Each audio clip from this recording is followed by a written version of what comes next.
All right, so we've done all of our tweaking. We've got like kind of a rough mix, and then we went back and refined that rough mix so that we want to export this and be able to listen to it someplace else. Well, if you do it in this current state, if you've paid attention to where the levels are, where things are peaking on my meters, then you'll notice that, this is going to be a pretty quiet recording if you play it next to a commercial mix. It's just you're gonna have to turn your speakers way up to be able to hear what we've been doing. And that's, I've got my headphone volume pretty loud.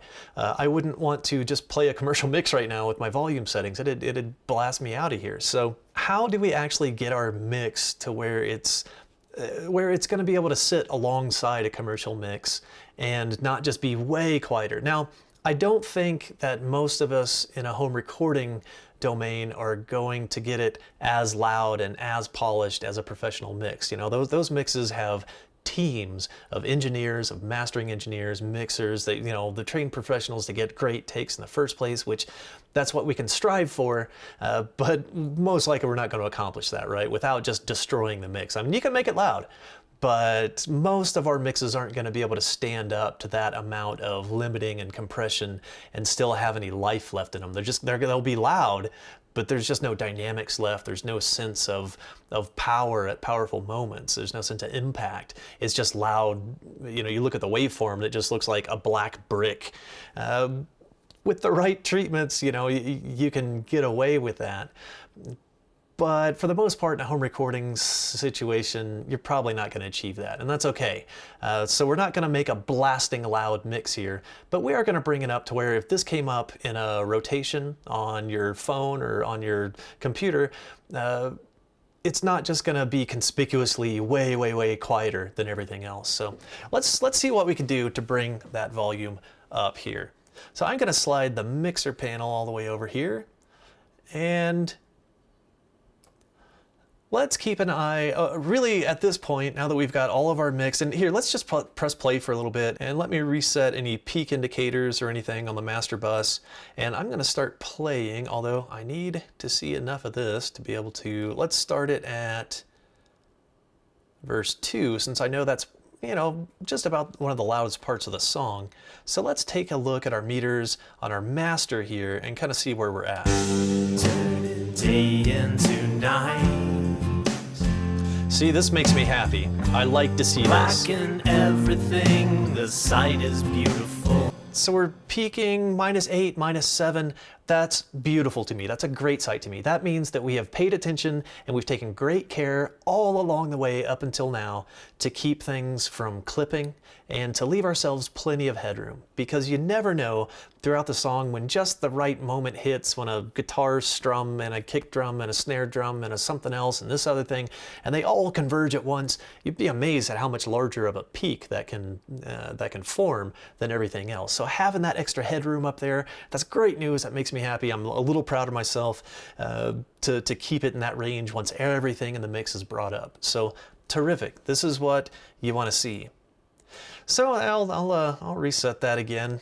But what that leaves us with is a really freaking quiet mix compared to the real world. So we're going to want to bring that up as much as we can without destroying the dynamics of the song. So I'm going to do this in 2 steps here. And let's see. All right, so I'm going to go to this insert strip. Well, actually, that was the wrong one. Up here is the insert strip for our master track. So everything in this whole column here is stuff having to do with our master bus. All right, so let's click on this very top slot up here, and it will open up. What I want to do is look for a limiter. And I'm going to do this in 2 stages. So first, I just rediscovered this limiter number 6 not too long ago. And actually, I think this does a fantastic job. I'm going to turn off the compressor because I don't really care about that. I want it for its peak limiter. And so this light is on, so I'm just going to leave it as is. I want to turn this little knob here to soft. Since this is going to be a first limiter in a chain of 2, I don't really care about this one being a brick wall limiter. I just want this one to soften those transients. I could probably accomplish the same thing by activating the compressor and having the compressor do that, But once I got to playing with this, I really like the way that this peak limiter on its soft clipping, I like what it does. I'm not going to play with any of these other knobs. Honestly, I don't really know what most of them do, or at least not to the point to be able to be an authority enough to explain them.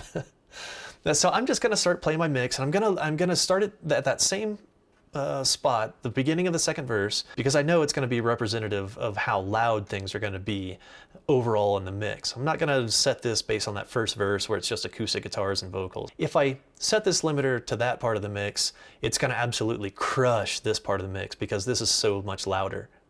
So I'm going to go to the loud part of the mix.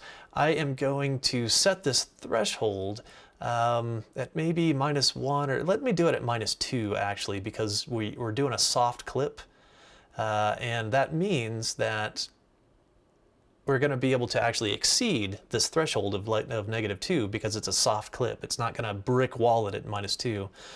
It's just going to spring into action at -2. So we want a couple of dB of headroom here to make sure we don't go over 0 dB in our overall mix. So gonna hit play. And I'm gonna dial up the gain until I start seeing this needle dance a little bit. Black and everything, the sight is beautiful. We had better hide. Yeah, I like what that's doing. Better.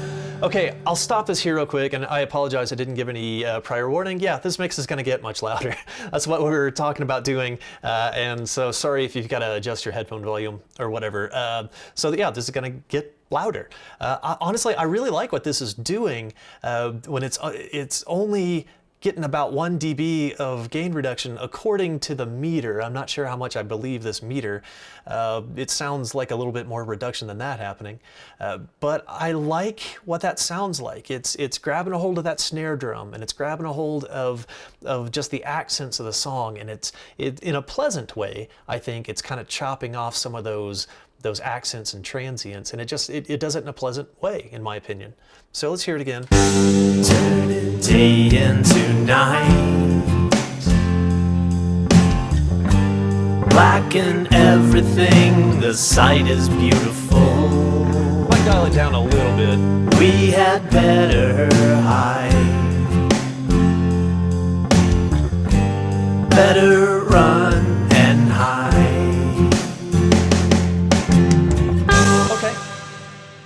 Yeah, I like that. I like that. And I wasn't really paying attention. Let's take a look at our master meter down here, and let's just see where that is writing. So I can see it peaked at -0.6 and -0.7. Let's see if it's doing that most of the time or just some of the time. Turning day into night. Black and everything, the sight is beautiful. Okay, yeah, I think I can live with that. So, you know, it's getting it up there, but it's never exceeding. It looks like, yeah, about 0.7 or so. So that's pretty cool. That's just about, I think, what we want at this stage. You know, I might be able to turn the whole thing down just a little bit, but I'm pretty pleased with the way that sounds for right now. It doesn't sound just crushed to me. Every time that I do see that it's clamping down a little bit, I don't hear those artifacts of pumping or anything, so I'm pretty happy with that. But still, we're not quite gonna be as loud as a commercial mix, and we're probably not gonna get there, but if you want just a little extra oomph on it to level it out, I tried this the other day, and I was actually pleased with it. So the Classic Master Limiter, again from that Classic series. And this is just a one knob deal. I'm just gonna set the threshold all the way to 0.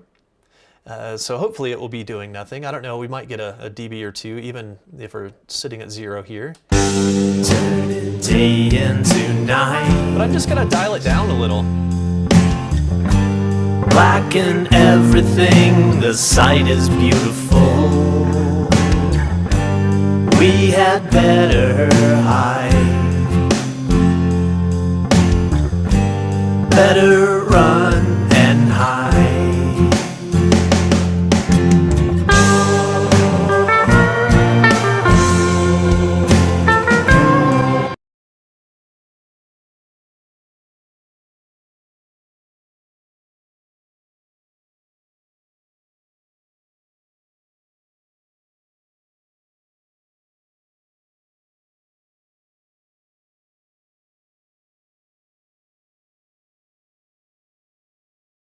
All right. Yeah, so that brought it up a little bit. So we're peaking a little bit higher. So I believe that the Classic Master Limiter has a built-in brick wall threshold of minus 0.3 dB, which is a great place to set it. If you ever have a chance to set that manually, your absolute threshold on a brick wall limiter, you know, set it just a few tenths of a dB below zero instead of right at zero, just as a little bit of a safeguard. To make sure that just in the right convergence of things happening during the conversion, digital to analog conversion, or saving or summing or whatever, just to give it that little tiny bit of headroom, just as a safeguard to make sure it doesn't actually digitally clip, which sounds terrible when that happens. So, all right, I think we made it. I think we got through everything. I think we took this this very short song. So the whole song is what, about a minute and just over a minute and a half.